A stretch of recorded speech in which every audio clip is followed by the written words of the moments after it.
Hey guys, my name is Simpzy. How are you all doing? Welcome back to some more Total War Warhammer 2. Here today, we're going to be continuing our Curse of the Vampire Coast DLC campaign.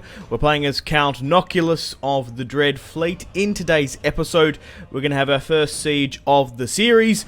We're going to be besieging Vol's Anvil and hopefully digging up some treasure. So look how beautiful this looks. We've just disembarked on the coast and I'm keen and raring to go. So guys, if you still are enjoying this series and would like to see more, the best way to ensure more content is to leave a like, subscribe if you're around here with notifications on. Let me know in the comment section down below feedback and suggestions for the series thus far. If you're not enjoying it, feel free to leave a dislike and offer a suggestion to another strategy game you'd like me to let's play on the channel. Instead, got to say a huge thank you to the Creative Assembly, of course, for providing me with a early access code for the Curse of the Vampire Coast and making this Let's Play possible. So I've got to say a huge thank you to them and their community manager. So I've skipped a couple turns ahead after our crazy victory we had in the last episode. I slowly put money back into my economy. I started to recruit more as well. I wanted to start this episode off with the siege of Vol's Anvil. So we currently have Count Noctilus here with a bunch of zombie pirate mob. We've got some gunners here as well, along with some mob gunners. We have 2 units of bloated corpses and we have a Colossus. We've disembarked here to Vol's Anvil.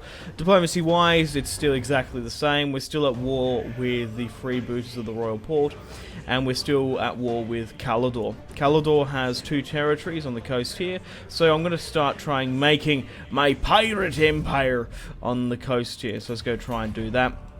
If you guys want to find out more information about the Curse of the Vampire Coast, I'll put the Steam page in the description below. So let's start things off here now, right and proper. So we could auto-resolve this one out. It'd probably give us really good odds, as they have 4 units of archers, which are going to rain fire and death upon me. Sometimes in especially the later Total Wars, you're actually more better off to auto-resolve rather than manually play it. However, because I haven't had a siege in this series, I want to play it, even though that these arrow towers around the city are going to be like machine guns. So I'm going to need to get into the city. Now we can use bloated corpses to blow down the door, and we've also got a Colossus as well. However, I think we're going to need some more siege equipment. I don't think a battering ram is actually going to suit us that well. I think we're actually going to need a siege tower. So I don't know, 2 turns is a little bit risky, if I do say so myself, but I don't know if Calador's going to be bringing us any reinforcements. We've also got our first gunner, White, master of the ballistic arts, even in death, the main line, city flow and powder. Cool. So these guys give us a bonus to gunners, which is fantastic, because we're going to try and focus on getting depth guard and some artillery. So here is some of this stuff. I haven't really played with him, so I don't know how he functions overly too much in the battlefield, but we'll see how we go. So we can steal tech, wound, block an army. Okay, grant experience as well, that's cool. We have Captain Jack Sparrow heading back to the Galleon's Grave. In the Galleon's Grave at the moment, I have constructed a hut here which gives me mortars, and I've also constructed a post which will give us pretty decent growth. Nothing really much else is going down the Vampire Coast at the moment. I would like to get some mortars where I can. We just need to save a little bit more money for that. Okay, am I sort of happy with this? We're going to lose mass casualties, but at the end of the day, these are just mob units. These aren't depth guards, so it kind of...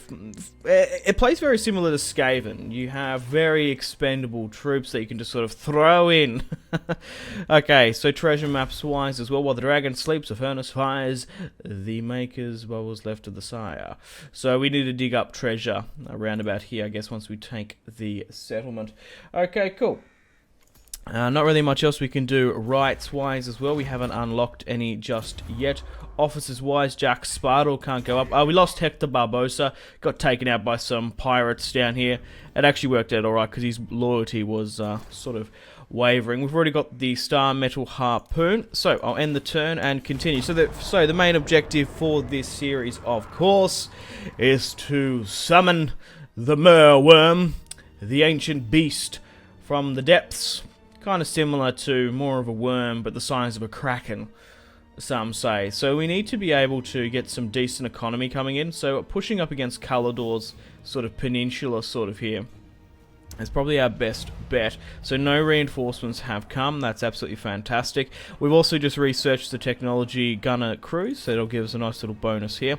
Let's quickly dive back into technology and see what we can work with. Okay, so we've unlocked command and firepower quite a bit, so there's a lot of stuff here I probably should read. But getting replenishment is probably not a bad shout either. So public order, construction, income from ports, Lord recruitment goes down, leadership, that's good in order, resolve, line of sight, 15 public order for depth guards. That's not too bad. That might actually be worth it, because we're going to have a lot of them. They're going to be our bread and butter of the campaign. Minus upkeep, grants throwing bombs the banner. I need to check that, because I need to check what banners I actually have, because I have a feeling we might even have some now, and I haven't even realised. Getting that 10% replenishment is probably not a bad idea, and going down sort of corruption and whatnot. Do we actually have banners in this army? I won't know until the fight anyway, because I might have neglected them a bit. Okay, so let's send you down here now. Lealdo. I've got to rename that. Let's rename him Barbosa. Because I kind of was a little bit expendable with my last one. He got taken out only after a little while, so let's call him Hector Barbosas. There's going to be a lot of Hector Barbosas. There's going to be a lot of Jack Sparrows throughout this series. Will Turners, Davy Jones, Hector Barbosa. Cool. So now you can actually be in my army. You're going to be a little bit more safe, and you're probably going to have a little bit more life about you than my other guy. So we've only got one city here, the Galleon's Grave, or settlement rather. Okay, diplomacy wise, we can sort by attitude. There's probably no more diplomacy we can really dive into. Luther Harkon doesn't want any diplomacy or anything just yet. We could join his war against them. Moderate for non-aggression. Rejected. No, okay. I want to try and get some good relations with Harkon. I don't want to be at war with him anytime. Sir, there's another fleet off the port bow. Alright, this looks cool. This settlement looks absolutely fantastic. Alright, we're going to give it one more turn before our siege equipment is ready. We might as well get one more, because it's only going to take one turn. So we might as well get both of them. We can't raise any more dead. We can if we can, but I quite like my army balance at the moment. Okay, we're in the turn, give it one more, and then we'll have the siege of Thor's Anvil. Thor's Anvil! I feel like I'm trying to not say every fucking 5 seconds here. Alrighty, just need to have a quick sip of water.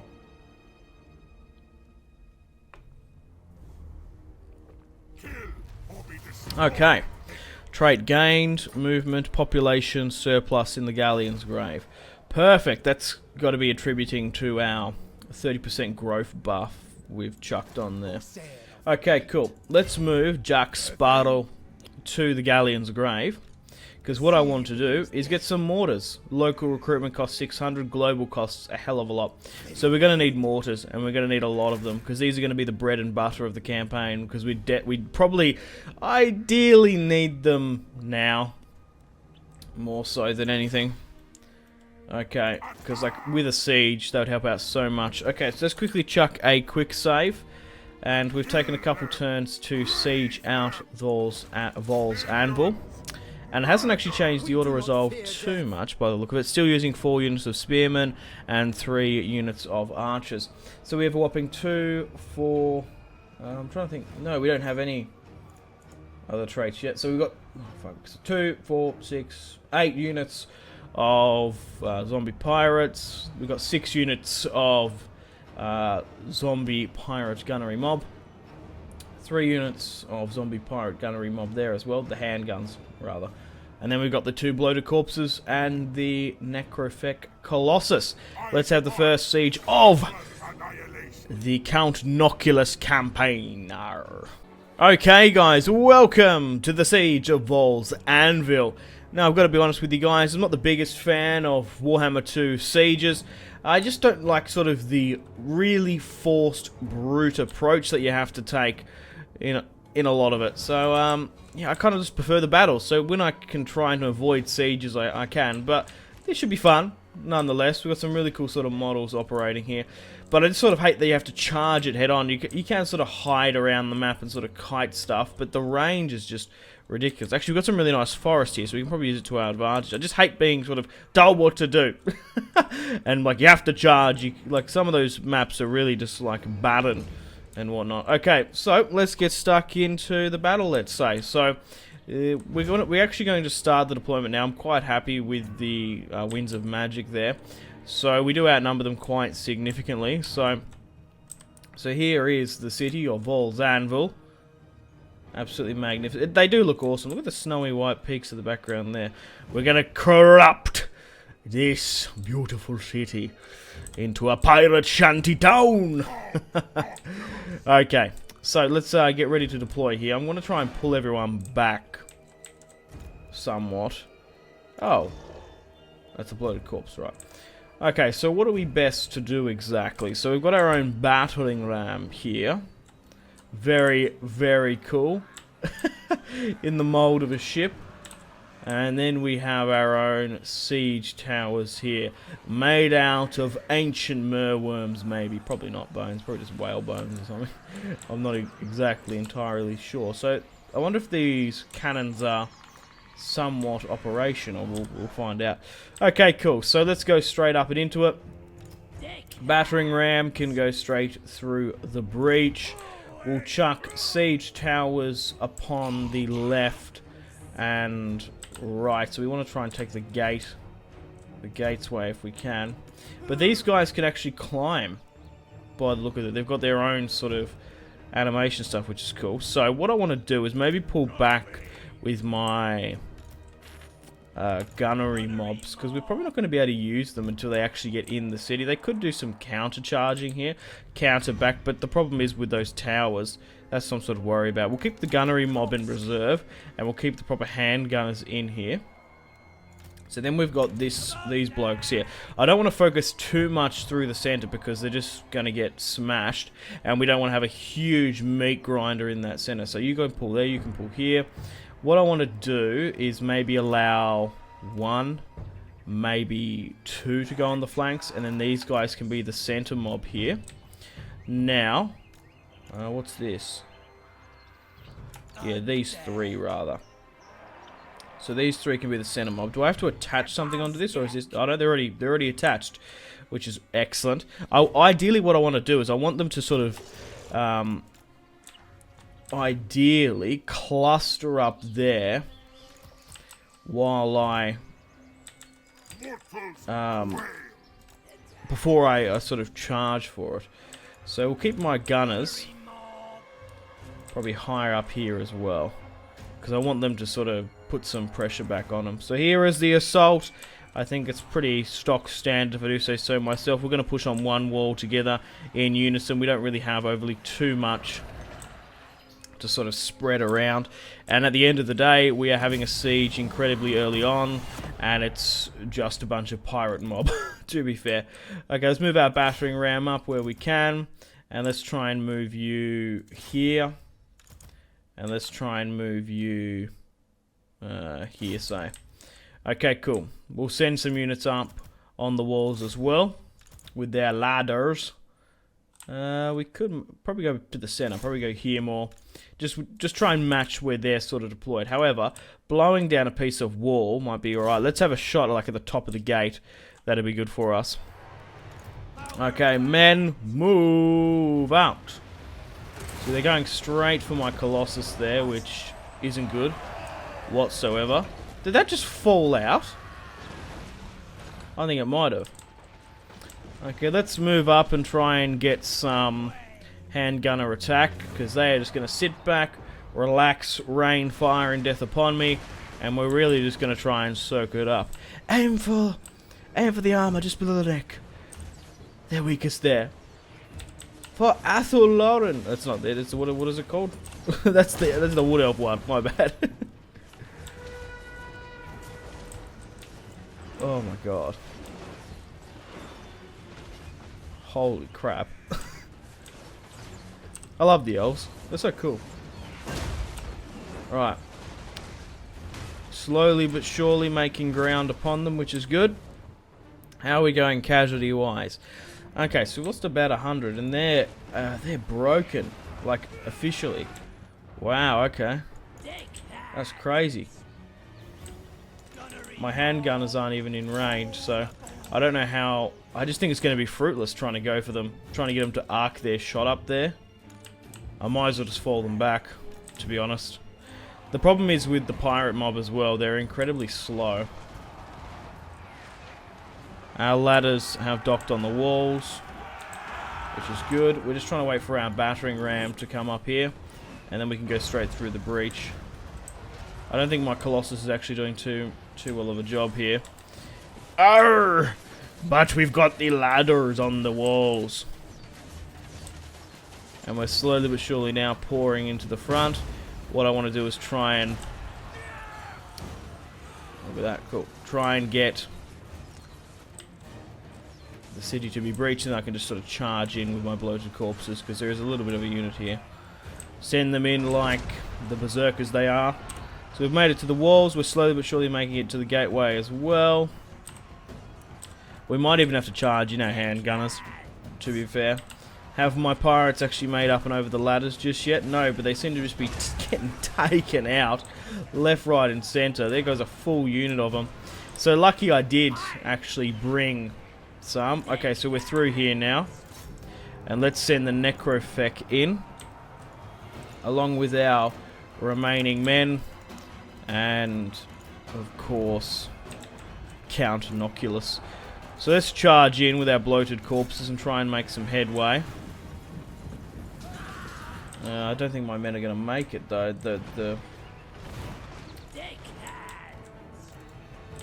What are they called?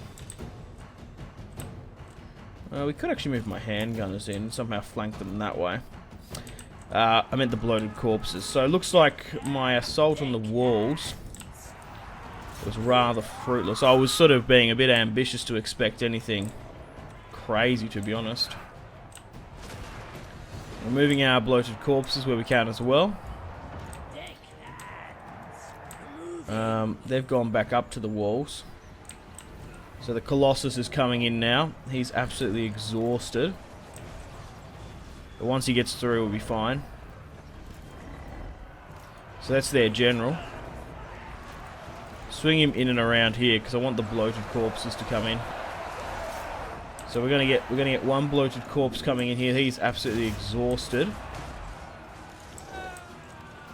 Oh, he's actually gone. He's exploded too early. Come on, charge then. Shit. However, we're gonna get one through here. Yes, that's what we want. And now my Colossus is going to finish him off. Finish them off! Oh, come on. There we go. Awesome. Okay. Why is the general up here? Get everyone down here. Through the breach. All my handgunners to come through here. Cool. Hail the mighty! Okay, right, so let's send a mob unit in here. My Colossus, we'll get him to sort of flank and try and hit some guys on the walls. Oh god, they're going up this way. Like, why can't you go through this? That I fucking told you to. Okay, these guys are doing alright up here. They're sort of just holding. Okay, try and go to the town square now to initiate the countdown. Let's start some bombardments on the top of the wall. Let's heal our Colossus. I've sort of been neglecting that a little bit. It's still me getting back and used to Warhammer, throwing down buffs and stuff constantly. Because now we're going to be able to actually rip it a lot. Alright, get the handgunners in. Yeah, I guess sort of just keep you here. All these guys charge. Keep allowing my Colossus to sort of just hit people back here. We'll have another buff here. Try and do another bombardment. Okay, so we've taken this wall now quite competently. Once we start getting these handgunners in, we might be able to make a pretty good couple of volleys here. Okay, let's continue to heal our Colossus, because that's also the trick as well. You can try and heal him as best you can. Alright, try and swing you around here to take the town square. Yeah, that's a trick for the campaign map. Instead of getting that replenishment, it's actually better to spend a little bit of time when the enemy has completely routed to just sort of keep on healing if you've got spare winds of magic. But look at this, they are just smashing upon this spear wall like water on rock. These pirate mob are very expendable, to say the least, but I don't blame them. They're doing their job. Okay, let's continue as best we can. They always put in a bit of a shift though, which is good. Okay, let's try and get my handgunners to put some volleys in on the enemy as best they can. I don't know if we're going to make that. That's such a ambitious shot there.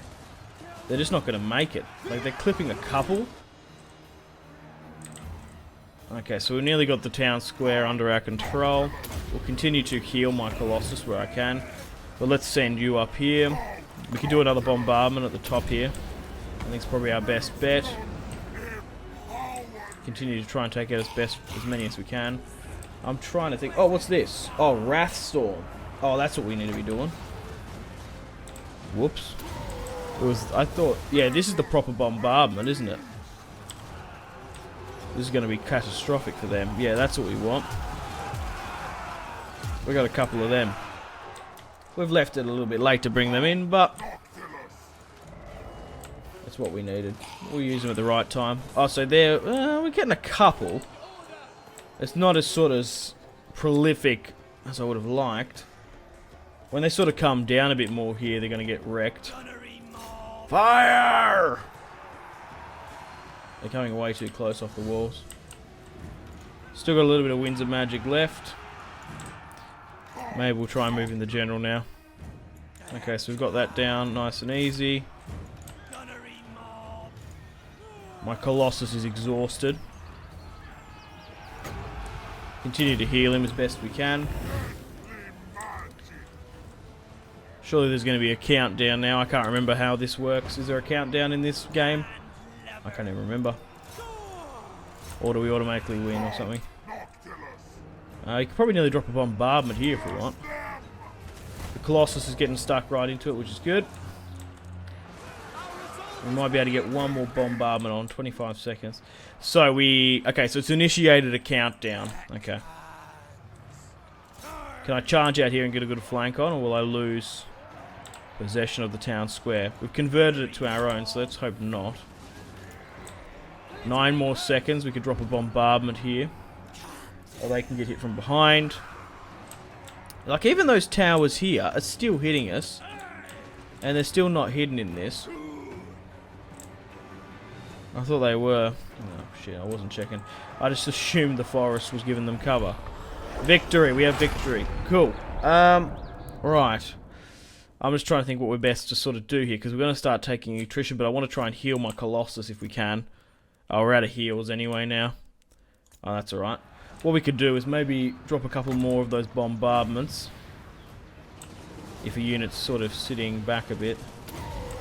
They're going to move way too quick. Oh, no, it seems to be moving with them.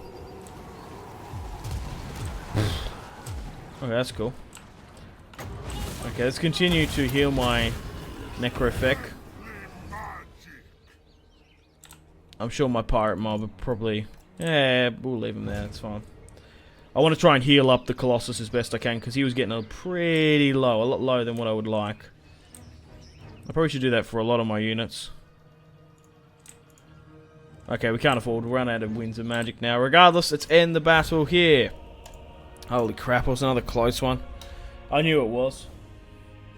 It's just those gunnery mob, they just get absolutely trashed. So we deployed 2,459 in the siege. We lost 1,138. They deployed 840. And they lost only 542. Wow, okay. I wonder how many... We can't tell how many they killed. I was going to say, because I want to sort of factor in arrow towers. So it's like, we'll be favourable and sort of round it up. So it's 2, 1, 4, 5, 6, 7, maybe about 700, 800. We lost 1,138. So we probably lost around about 400 just to purely arrow towers alone. How crazy is that? We did lose one of our bloated corpses a little bit prematurely, which was funny. But one of them got 70 kills. But I'm not too sure about the bloated corpses because they're really good tactically. But they do cost a bit. Like, for at the moment, I think they're worth it. But as the campaign probably progresses and goes a little bit further along, potentially not. If we had some mortars, we would have saved so many lives there. So, reflecting on that siege, that gunnery mob, how many did we actually lose? Just a little bit of one, like a little bit of two. So we didn't actually lose the full unit, which is fine. I thought they were in cover. I thought they were in cover on those trees. But that battering ram and siege tower really helped us out. The Colossus did fantastic as well. I should use my spells a bit more. Okay, guys, welcome to the campaign map. Okay, how much plunder are we going to get from this? How much booty? Okay, so we've got a Talisman, Opal Amulet, okay, which gives us 22% damage resistance ward. Okay, cool. So we've got a couple of options here now. We can occupy the settlement, we can sack it, we can raise it. Okay, plunder this settlement and claim the riches for yourself. I think that pirate coves, to set them up, have to be within a port. So I'm just trying to think what I'm best to sort of do here. I could sack it and get 1,000 and a bit. We'll get that minus 10% province instability. But I kind of want to take it for myself, though. That's the thing. I can't sack and then retake it. I don't know if I can. So I think I might just occupy straight up because I do want to try and occupy it. We've got plenty of money now as well. And I knew we'd get 1,000 if we took the settlement. Capture or take the settlement. I love that monkey there. That's crazy. Right, mission issued. Cool. So we've taken Vol's Anvil now, and we're going to start spreading our vampiric corruption. Okay, I want to try and get some palisades as quickly as possible, so we don't have to permanently garrison and defend this city. Increase treasury generated, income, province worldwide. Growth is probably not our best bet just yet. So what should I do? Depth guard and stuff. We already can get that within our army. It's going to take a little bit longer to get those mines up. Growth, or should we go with an increased stuff? 20% from buildings, all regions in this province. Probably that. It's probably just a safe bet. Okay, so let's send Hector Barbosa. Here, can he start digging? Yes, he can. Dig for treasure. And we did! Find the hidden treasure by solving the treasure map's riddle using the dig for your treasure and army while the dragon sleeps. So we got 2,000, a lot more infamy as well. We unlocked a rite, Curse of the Sea Mist. It is said that when the dead come from the sea to stalk the land, they are shrouded in a fell mist, a thick and evil fog, which gathers around the Admiral's commanding army. This rite is now available for you. Okay, so what does this rite actually do? So we've unlocked a rite now, which is good, and it's this one. We have insufficient funds. So, it looks like it seems to put some misty aura around us. All regions belonging to you will be covered by mist, causing attrition to foreign armies. Attributes Vanguard deployment and immune to the curses. Oh, that's really cool. So how long does that last for? It only lasts for 5 turns. So if you get swarmed by a bunch of enemy armies, you can pop that. It costs 3.5k. Which is rather expensive, but not too bad. Okay, so we've got some unassigned skills here with Count Noctilus. Where was that other bombardment? That bombardment was crazy, man. So we can go with a missile resistance here. Monkey jacket. We can maybe go down with some recruitment cost. replenishment rate is probably not a bad idea, as we are coming into a lot of contact. Getting a decent replenishment rate is probably not a bad shout, because look at this, these guys are getting absolutely trashed. Okay, so let's get 2 more bloated corpses, and let's raise some more dead. Okay, cool. I want to try and move you into this army as best as possible. So, we're going to need to move those cannons over here as best we can. So can we sort of move out with you and still kind of recruit them? No, wow, we have to be in the settlement. Oh, well, that cost me a turn. Oh, you fucking bugger. Oh, well, doesn't matter. We can sort that out later. I'm going to upgrade these then. Give us a turn. Okay, unfortunately, guys, it's time to end the video here. Thank you very much for watching. We're going to be pushing up to Calidor's Respos, I guess. What else do we have to do treasure map-wise? And objectives. Oh yeah, maps of treasure. There are no treasures maps available. Okay, and how far are we away from sort of hitting our objectives? Now, anyway, gain all 3 verses of the Lost Sea Shanty, construct the harpoon, and play the Battle of the Eternal Tides. So what we're going to do is naturally make our way up the coast into further into yeah, pushing further up here. So Calidor's Response and Tor Sathi. Okay. Illyrion's higher up here. Calidor only has 1 territory left. And who are they else at war with? Probably some Dark Elves by the look of anything. Regardless, got to say a huge thank you to the Creative Assembly for providing me with an early access code to Curse of the Vampire Coast and making this campaign possible. Unfortunately, guys, it is time to end the video here. Thank you very much for watching. Like and subscribe if you haven't already. Let me know in the comment section down below your feedback for the series, and if you'd like to see more, that's the best way to ensure more content. Leave a dislike if you're not enjoying the series. Check out my social media links if you want to stay connected with me. Facebook, Twitter, and Instagram, all in the description below. Highly recommend Twitter. Every single time I post a video, a tweet goes out. It's much more reliable than the YouTube sub box. These days, to get all the notifications for the channel, you have to click the bell, of course, to join the notifications squad. I do enjoy reading those comments. If you guys would like to get yourself some cheap and reliable games, check out my G2A affiliation link in the description below. Maybe you can pick up a strategy game you haven't picked up just yet. Maybe Hearts of Iron, maybe Crusader Kings 2, maybe a Total War. Check out my G2A affiliation link in the description below for cheap and reliable games. I do recommend going and checking out the prices even. There's some really good prices on there. Patreon and merchandise link in the description below, along with the Steam group. Come and join the community on Steam. And on that note, unfortunately, I have to end the video here. Thank you very much for watching once again. Make sure to take care of yourselves. Go out and have a fantastic rest of your day. My name has been Simpzy. Goodbye. Really close cinematic shots here, pushing through the bridge. Oh, look at... That was probably the shot of the video there.